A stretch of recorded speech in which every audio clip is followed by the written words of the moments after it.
I am so excited about today's story. It is an absolute wild one. I'm just going to read the title. It says, "Am I the a-hole for exposing my husband's affair on Instagram, tagging his entire family, and publicly calling him a serial liar, only for his brother to immediately confess on the same post that I had actually been cheating first, cheating longer, and that he was the man I've been cheating with. And you know what, guys? It's true. Today's story is about OP, who finds out that her husband is a dirty cheater, and she doesn't decide to have a private conversation with him. Oh no, she decides to make the nuclear option, making an Instagram post about it and tagging every single people that they know, including the family, their friend group, even his workplace, and bringing it to a nuclear level. Her phone was exploding with people saying that they're so sorry that she has to go through this. But what she didn't mention was that she was a dirty cheater too. She's been cheating longer than him, and the person she's cheating with is his brother. The brother reads the post, and he can't seem to stomach the fact that this woman, the one that he's cheating with, is trying to act like she's all innocent, like she didn't do anything wrong. And he comments on there, you know what? There's more to this story, and guys, I have the whole scoop.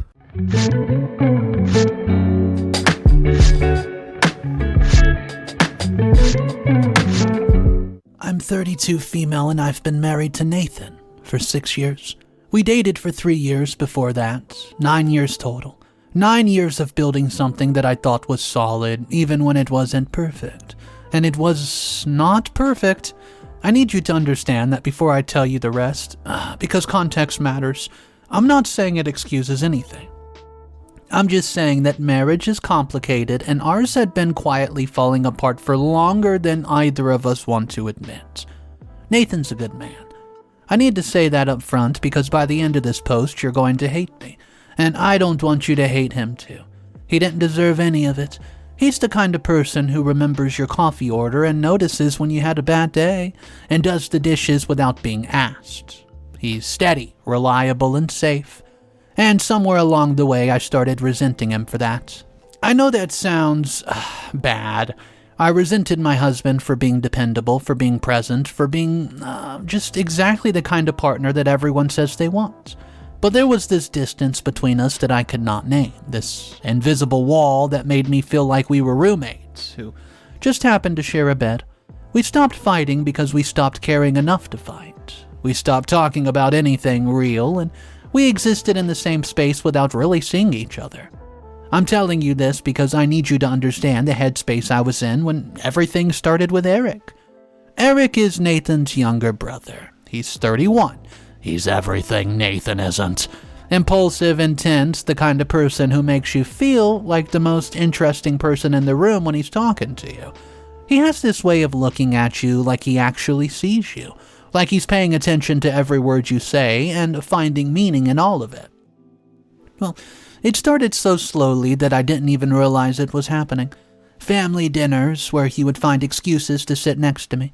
Text messages that started casual and gradually became something else. Late night conversations when Nathan was asleep and I was restless, and Eric was always awake and willing to talk. He understood me. That's what I told myself. He understood the parts of me that Nathan had stopped trying to reach, and he asked questions. He remembered things I'd said months ago and brought them up again. He made me feel seen in a way I hadn't felt in years. The first time something physical happened was about 14 months ago. I'm not going to describe it because it doesn't matter and because I still feel sick when I think about it too directly. What matters is that it happened and then it kept happening. I told myself all the lies that people tell themselves when they're doing something unforgivable. That my marriage was already done.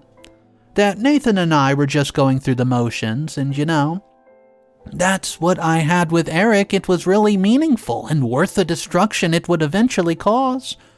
Eric told me he loved me about 8 months in. He said he's been in love with me for years, since before Nathan and I ever got engaged. He said that he spent all this time just watching me be with his brother and feeling like something had been stolen from him. He said we were meant to be together and that he would wait for me however long it took. I didn't say it back, but I didn't end it either. So that's the context before we get started. That's who I was when everything exploded 3 days ago. It was a Tuesday. I remember it specifically. Nathan had been acting strange for weeks, distant in a way that wasn't really usual for him. Distracted, checking his phone more often, coming home later than expected with explanations that felt rehearsed. I noticed, but I didn't say anything because how could I? How could I confront him about suspicious behavior when I was the one sneaking around with his brother? Then Eric called me. Oh yeah, Eric called. His voice was so much different. Tight, serious. He said he needs to tell me something that I need to hear. From him, before I heard it from anyone else. Well, my first thought was that someone had found out about us, that we've been caught. That the whole thing was about to come crashing down, but that's not what he said. He told me Nathan was having an affair. Eric had found out by accident, something about overhearing a phone call when Nathan didn't realize anybody was around. He's done some digging, asking some questions, and pieced it together. Her name was Melissa. Someone Nathan had met through work. It had been going on for about 2 months. I remember exactly where I was standing when he told me. In the kitchen, next to the refrigerator, staring at the calendar on the wall where I marked Nathan's birthday next month with a little star. I remember thinking that I'd already ordered his present, that we were supposed to go to his parents' house for dinner that weekend, that everything was still happening and all these normal life things while the world underneath was shifting and cracking open, and then I remember the rage. It came out of nowhere, left field. The white-hot fury that didn't even really make much sense, if I'm being honest with you. Because I was cheating too. I was doing the exact same thing that he was doing, And I've been doing it for longer. And I've been doing it with someone he trusted completely. I had no right to be angry, no moral ground to stand on, no claim to betrayal, but I was furious anyways. I think looking back that I was angry because he beat me to it. Because I'd spent over a year feeling guilty and conflicted and torn apart, and he'd just gone and done it too? Like it was nothing. Like our marriage was so disposable that both of us could betray it at the same time without even knowing. Like I wasn't special. Like my affair wasn't this singular devastating thing, but just part of a pattern. Just another symptom of something already dead. Or maybe I was angry because it was easier than being ashamed. Eric kept talking on the phone, saying things about how I deserved to know and how Nathan didn't deserve me, and how this was proof that our marriage was beyond saving. He said that he was sorry I had to find out this way, and he said that he would be there for me whatever I needed. I could hear the hope in his voice, the excitement underneath the concern. He thought this was it. He thought this was the moment I would finally leave Nathan and choose him. I hung up without even saying goodbye. For the next several hours, I did something I'm still trying to understand. I constructed a narrative. I built an entire version of events in my head where I was the victim, where Nathan was the villain, where our marriage had failed because of him. I scrolled through my old photos on my phone and looked at his face and felt this righteous indignation that did not belong to me. I rehearsed what I would say. I imagined the conversations, the confrontation, the moment when everything would, just happen, when he would see what he's done. I didn't think about Eric. I didn't think about what I've been doing for 14 months. I just didn't. It was like that part of my brain switched off completely, like the only reality that existed was the one where I was wronged in life. I was the wronged wife, the faithful partner, the one who was blindsided and betrayed. I know how that sounds. I know how insane it sounds, but that's what's happening. That's how I was thinking when I made the decision that destroyed everything. I decided to go public. Not private, of course. Not in a private moment conversation with Nathan. Not in a measured adult way that might have allowed for some dignity on either side. Oh no. I decided to go nuclear. To expose him. To make sure everyone knew what kind of person he really was. So I started writing an Instagram post. It took me 2 hours to get the wording exactly right. I talked about being blindsided. I talked about 9 years of loyalty and devotion. I talked about building a life with someone I trusted completely and having that trust shattered without warning. I called myself the wife who never stopped fighting for our marriage. I said I didn't believe in cheating under any circumstance, and I said that betrayal was the one thing I could never forgive. I tagged Nathan in it. I tagged his family. I tagged our mutual friends, and I shared it to my story and posted it to my grid and made sure that everyone we knew would see it within minutes. Then I sat back and watched my phone go off. The reactions were coming in waves. Shock, sympathy, then anger on my behalf. Nathan's mother called me crying, asking what had happened, saying that she couldn't believe her son would do something like this. His father left a comment on the post saying he was disappointed and heartbroken.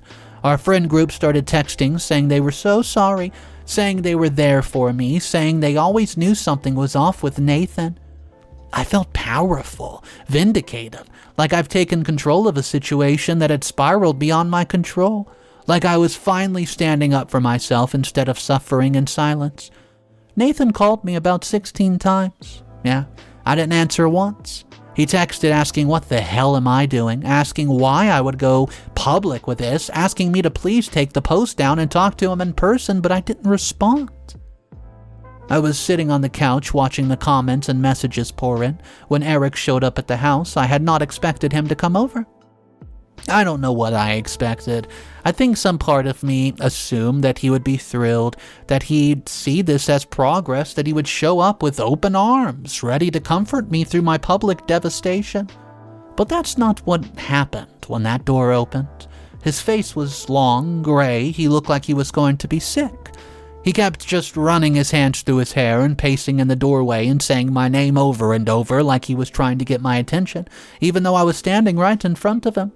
He'd seen the post. Of course he saw the post. Everyone saw the post, and he could not handle it.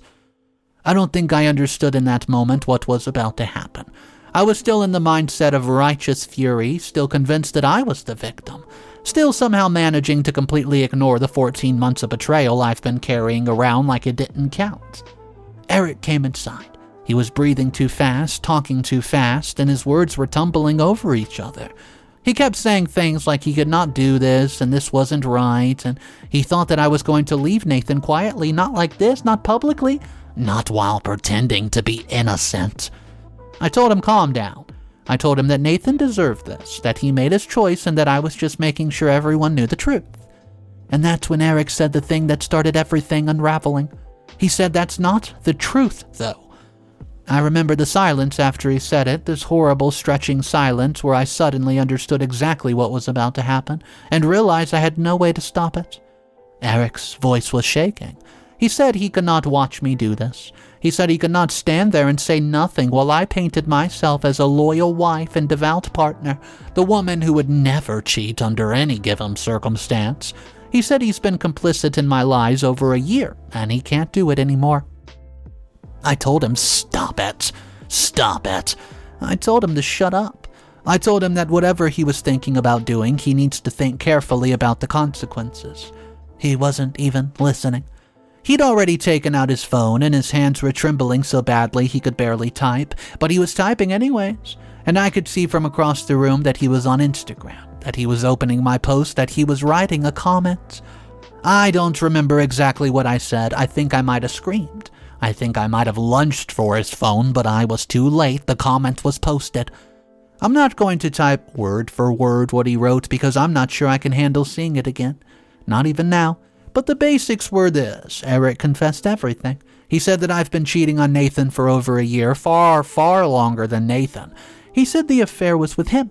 He said that I've been sleeping with my husband's brother while pretending to be the perfect model wife and that everything in my post was a lie. He said he was the one who told me about Nathan's affair in the first place, because he thought it would push me to leave. He said he spent years in love with me, watching me be with his brother, waiting for his chance to strike. He said he was sorry for what he was about to do, but he could not be part of the hypocrisy anymore. Within minutes, the entire tone of the comment section shifted. People were confused. Then they were horrified, then furious, but at me, not at Nathan. The people who had just been offering me sympathy were now asking if this was true. Nathan's mother called again. But this time her voice was different. Nathan's friends were commenting, asking what the hell was going on. Somebody screenshotted Eric's comments and reposted it. Someone else added a caption about how I was the real cheater the whole time. I called Eric everything I could think of. I was accusing him at this point. I accused him of ruining my life, and I accused him of doing this out of jealousy or spite or some twisted need for attention. And he just stood there crying, saying he was sorry, but he couldn't let me destroy Nathan like this when I was the one who has been destroying him for over a year. My phone was still blowing up. The group chat was going insane, and Nathan's cousin Kayla had screenshotted everything and sent it to the extended family with a message, asking if anyone else knew about this. Someone named Lauren, one of Nathan's old friends, commented publicly that she always thought I was shady. The narrative I'd spent 2 hours crafting had completely inverted within 15 minutes, and then Nathan walked through the door. I don't know how long he's been reading, long enough to understand all of it, so he stood in the entryway looking at me and his brother, and his face was completely blank, not angry, not devastated, just empty. Like somebody had reached inside him and switched off whatever keeps a person present in the moment. Eric tried to talk to him. He was still crying, saying that he was sorry, saying he never meant for any of this to happen, saying he's been in love with me for years and he knew, well, that was wrong, but he couldn't help it. Nathan did not respond to him. He didn't respond to either of us. He just stared at us for a moment. This look I'll never forget as long as I live. This look that made me feel like something small and disgusting on the bathroom floor, and then he said something so quiet I almost didn't hear it. He said he didn't know who either of us were, and then he walked out. He didn't slam the door, he didn't scream, no accusations, just this flat voice, and then the sound of his car starting in the driveway and pulling away. Eric was still standing in my living room, and I was still on my phone, which was still vibrating nonstop with notifications because the post was still up.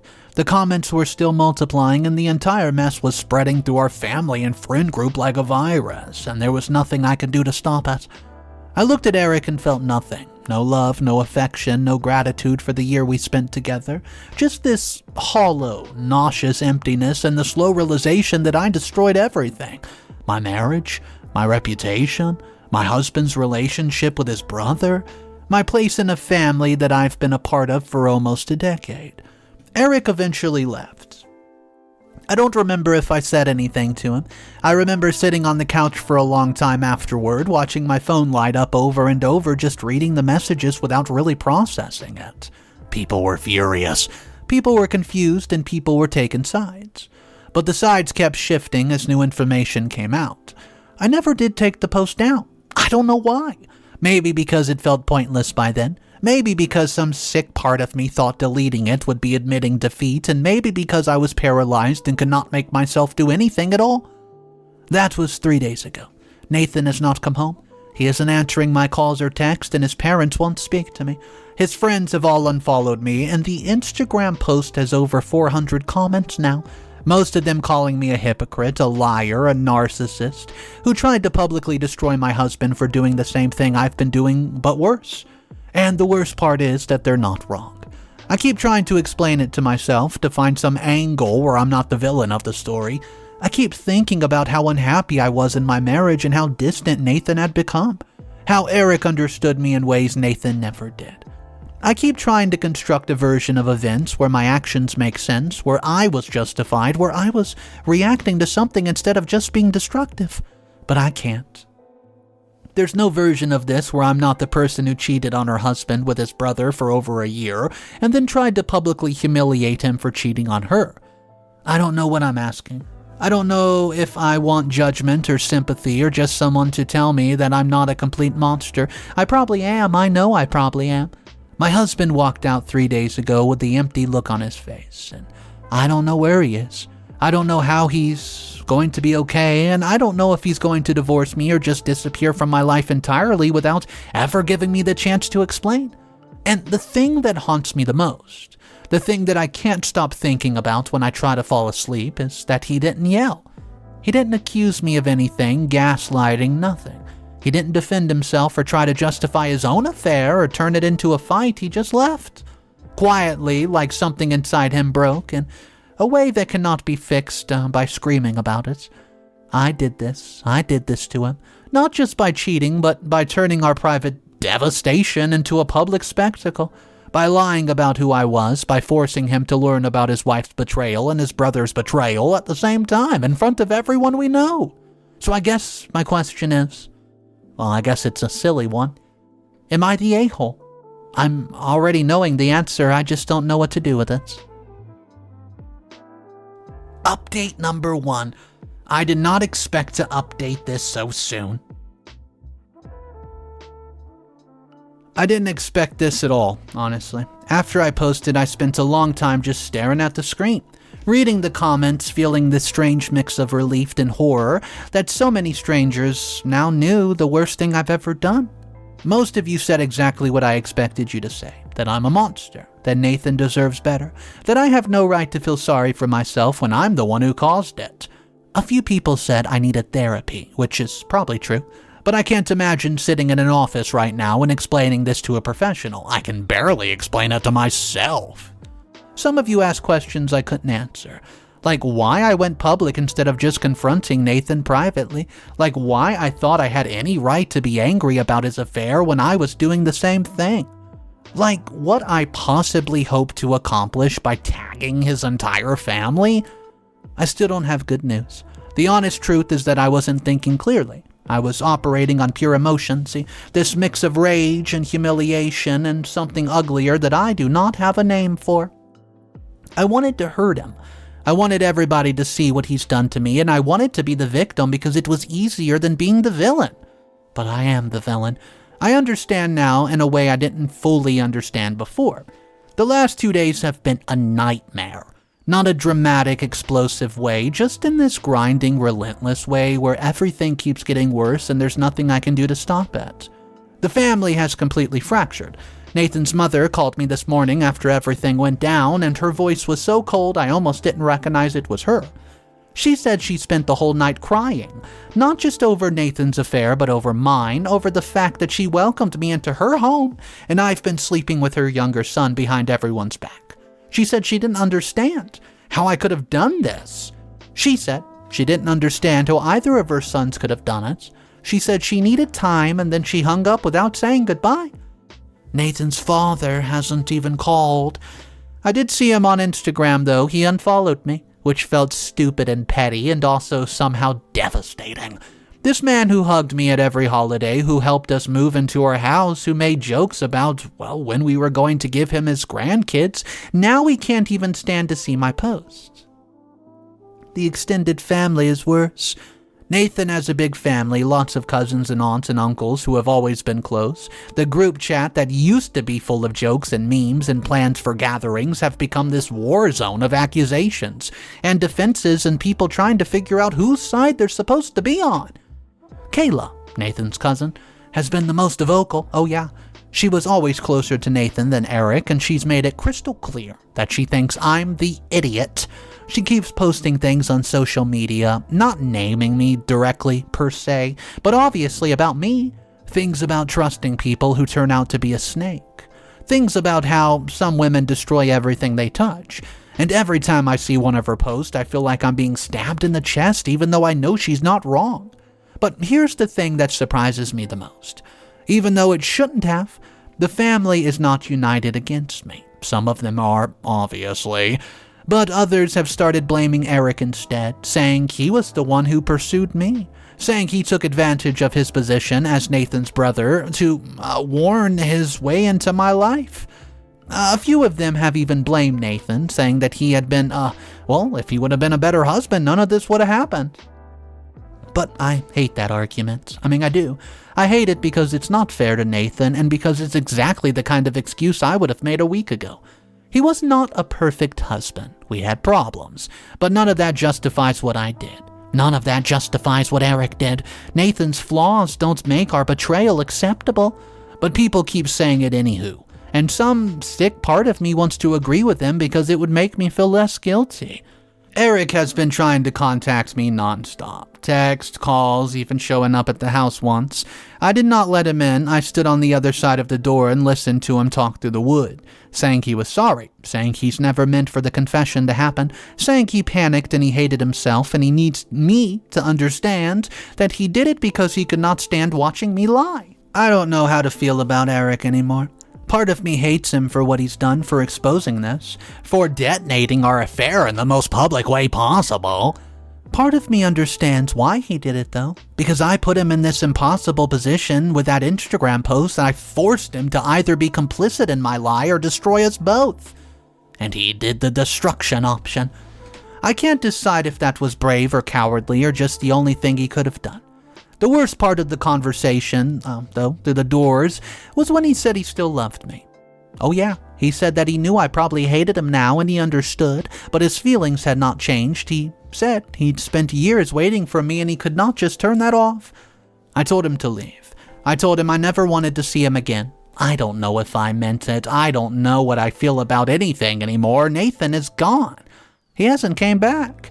He hasn't responded to any of my messages and his phone goes straight to voicemail, which means he either turned it off or blocked me. I've thought about driving to places he's probably at, like his parents' house, his office, the apartment of his friend Joshua, who's close with him, but I'm scared of what I might find out.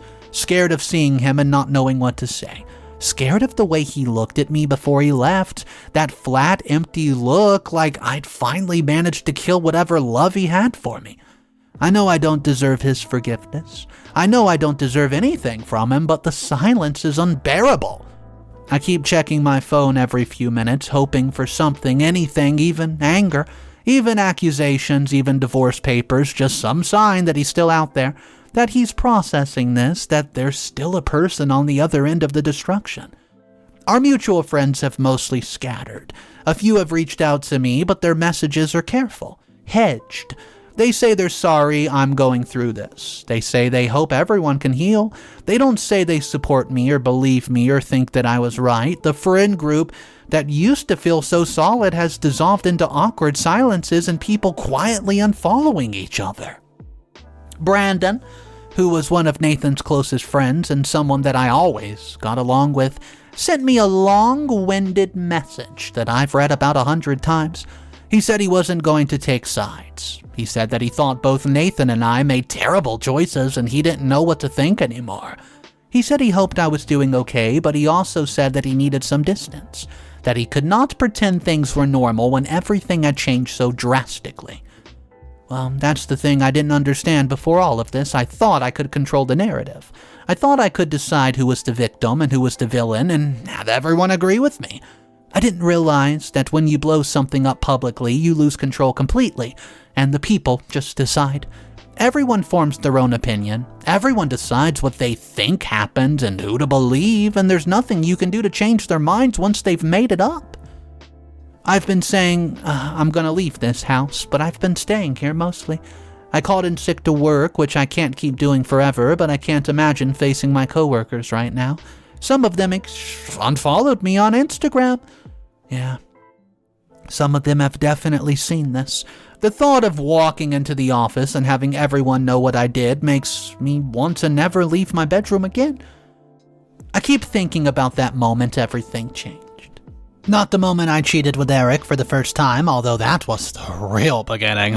Not even the moment I decided to make the Instagram post, although that was when the bomb was planted. The moment I keep coming back to this when Eric's comments appeared. When I watched the words pop up on screen and realized that everything I've built, every lie I told myself, every wall I constructed to protect my self-image, was crumbling at the same time. I had about 15 minutes when everyone believed me. 15 minutes where I was the true victim. You know, the wronged wife. The woman who would betray no one, but was betrayed by a man she trusted, and then it was gone. I still don't know if I'm going to hear from Nate.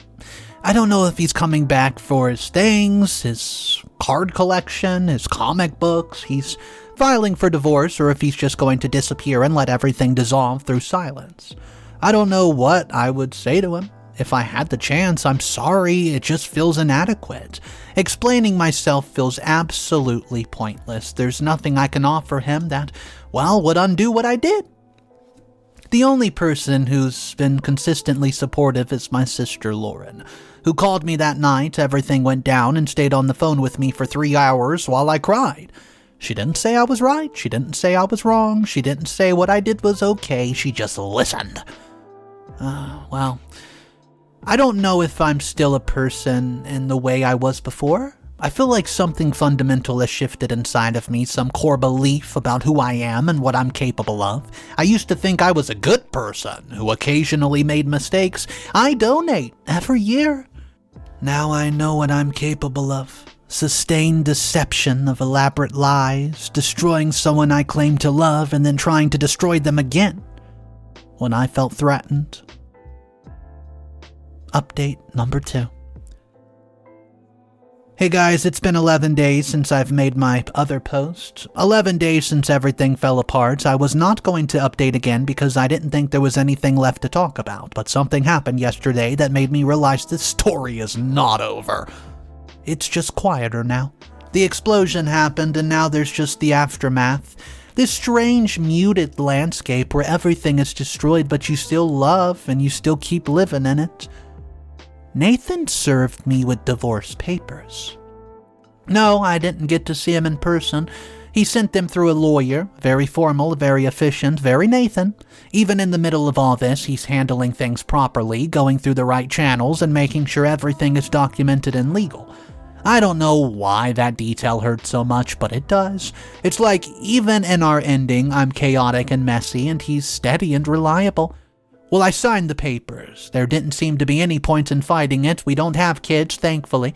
We do have the house, which we'll need to sell, the various accounts and possessions that will need to be divided, but all that feels abstract right now, like paperwork that belongs to someone else's life. I still haven't spoken directly to Nathan. The lawyer handles it all, but I asked through my own lawyer if he wanted to talk, and there was, if there's any chance of having a conversation before we finalize this. The response came back that he didn't think there was anything left to talk about. I understand.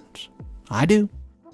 If I was him, I would not want to talk to me either, but there's still this desperate part of me that wants to explain, to justify, to make him understand how we got here, as if understanding would change the game, as if any explanation could undo what we did. Well, the family situation, I should probably fill you in on that. Yeah. It's settled into something worse than open warfare. It's became this cold, frozen tundra where no one's fighting anymore because no one's even talking about it. Nathan's parents have made it crystal clear through various channels that I am not welcome at family events. Eric has been essentially disowned, cut out of the will. Though I don't know the whole details, the cousins and extended family have retreated into their own corners, and the group chat that used to be so active is completely dismantled. I think there's 3 members left. I heard through my sister that there was a big argument at Nathan's parents' house about a week ago. Nathan was there, and so was Eric. And apparently it got loud enough that the neighbors called to check if everything was okay.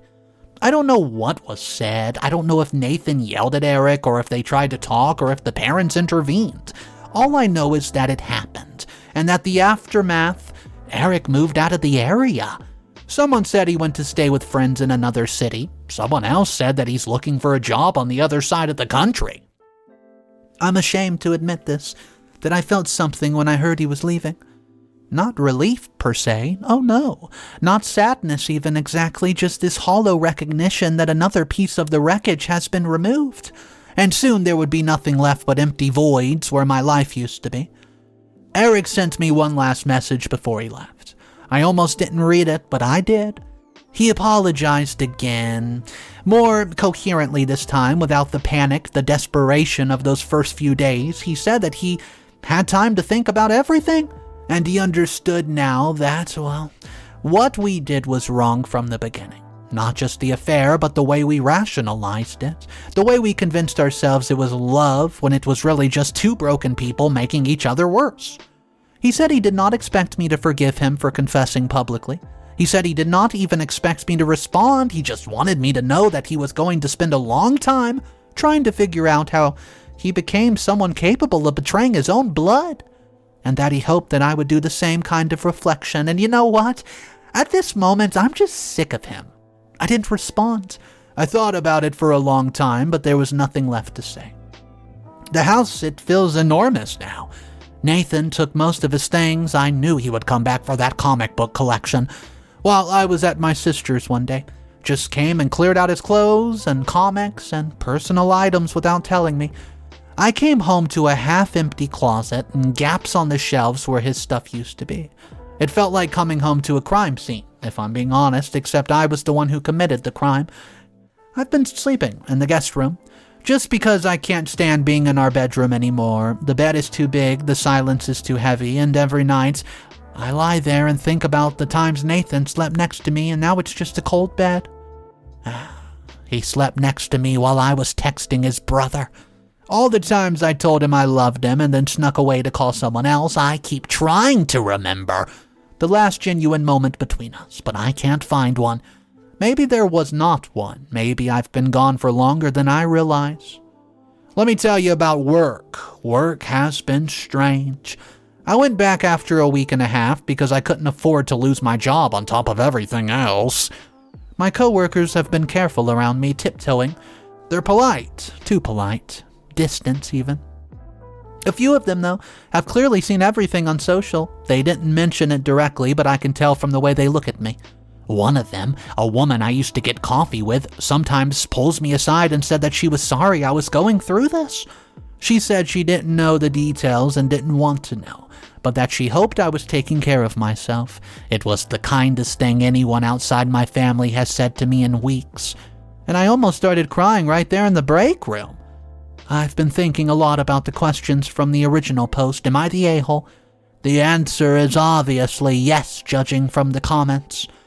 I knew that when I asked it, but I've been thinking about what that means, like really, to be the a-hole in my story?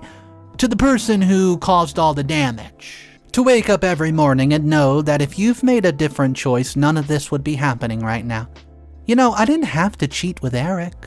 I didn't. That's the obvious one. I'd felt distant from Nathan. I could have just talked to him about it, suggested maybe we counsel or even ask for a separation if it comes to it.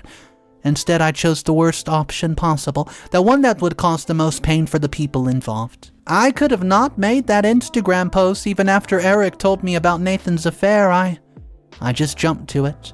I could have handled it privately. I could have confronted Nathan directly or asked him to leave or just started the divorce papers without public spectacle. Instead, I chose to humiliate him, to make sure everyone we knew saw him as a villain while holding the fact that I was worse.